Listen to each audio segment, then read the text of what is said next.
It's the ultimate anxiety-inducing question, isn't it? Which school board is actually the best for my child? It's the kind of thing that keeps us up at night, right? Frantically researching, comparing, stressing out. We get this nagging feeling that if we make the wrong choice right now, we're somehow permanently closing doors for our kids' futures. But before we get into the actual nuts and bolts of the different boards, we really need to address a massive flaw in how most of us even approach this question to begin with. Because you see, the absolute biggest mistake parents make isn't actually picking the wrong board. The bigger mistake, it's choosing the most popular board, or just blindly following what the neighbors or your friends or your cousins are doing. It's basically peer pressure, but for parents.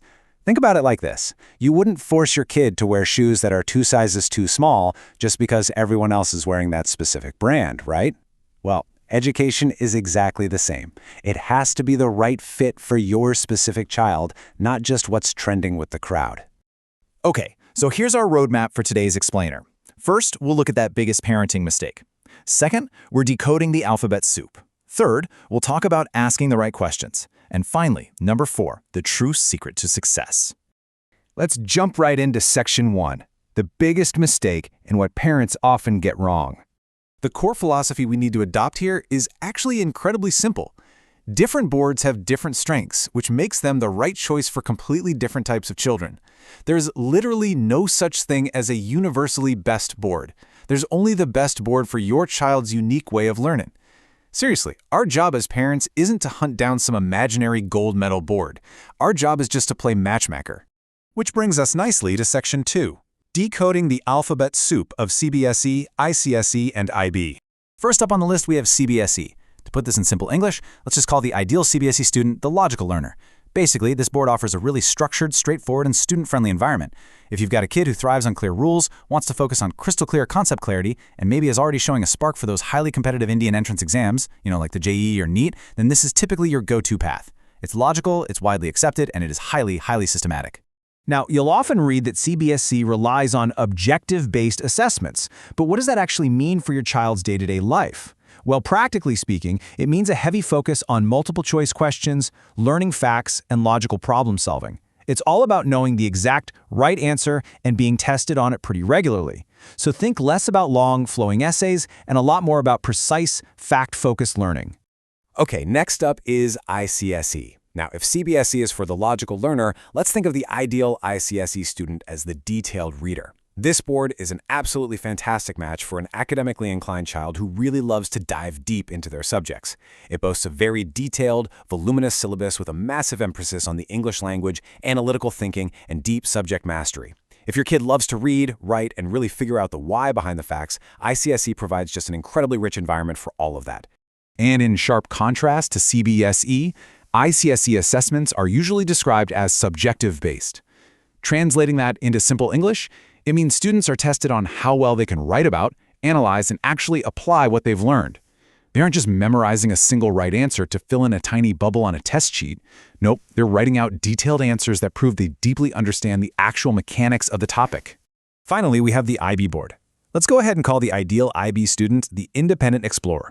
This is an application-based, highly global curriculum. It is heavily centered around critical thinking, doing your own independent research, managing long-term projects, and really fostering creativity. At its very core, IB is designed to make students future-ready global citizens, so it's especially ideal if you and your child are aiming for an international education down the line. Now, you're going to hear the buzzword holistic development thrown around a lot when people talk about IB. But again, what does that actually mean practically? It simply means they grade the whole child. They aren't just staring at test scores. They are evaluating a student's attitude, their core values, their communication skills, and even how well they collaborate with others. It is truly a 360-degree view of the student's personal and academic growth. So let's quickly lock all of this in.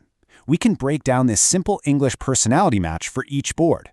If your child prefers logical learning and concept clarity for those big competitive exams, they are the logical learner. That means CBSE. If they enjoy deep dive learning, strong language skills, and mastering a subject, they are the detailed reader. Think ICSE. And if they're naturally inquisitive, independent learners hungry for global exposure, they're the Independent Explorer. Think IB. When you break it down like this, it really helps quiet all that stressful noise, doesn't it? All right, moving on to Section 3, asking the right questions and focusing entirely on your child. We need to officially stop asking which board is best, and instead we need to ask these 3 absolutely vital questions. Number 1, what is my child's learning style? Are they a reader, a logical thinker, or more of a hands-on explorer? Number 2, what are their long-term goals? Are they aiming for local engineering colleges or maybe a university abroad? And number 3, which honestly might be the most important one, can they handle intense academic pressure, or do they mentally need the space and freedom to explore? Truly understanding their relationship with pressure, that is your true North Star for making this decision. Let's wrap things up with Section 4, the true secret to success, because guidance matters most. If you take away just one crucial point from this whole explainer, let it be this. The right board doesn't guarantee success. The right guidance does. Just take a deep breath and let that sink in for a second. Selecting a specific board is not some magic ticket that's going to automatically punch your child's way to success. The board, it's literally just the framework. It's the support system behind the child that truly shapes their future. And that proper guidance really relies on 4 simple pillars. First, you need a strong conceptual foundation, meaning you're making sure they actually understand what they're learning, not just blindly memorizing it. Second is consistent mentoring. That means having teachers and parents who guide them rather than dictate to them. Third, providing the right academic environment that actually matches their unique personality. And fourth, a relentless focus on growth, not just chasing marks. Trust me, prioritizing their overall development is going to beat out chasing a perfect score every single time. So I want to leave you with this final thought. Just forget about the brand name of the board for a minute. Stop worrying about what the neighbors are going to think. Instead, ask yourself, what kind of environment does your child truly need to thrive, to grow, and to reach their full potential? Because I promise you, once you figure out who your child actually is, picking the board becomes the easiest part of the whole journey. Thanks for joining me for this explainer. I really hope it helped translate this totally complex choice into a much, much clearer path forward.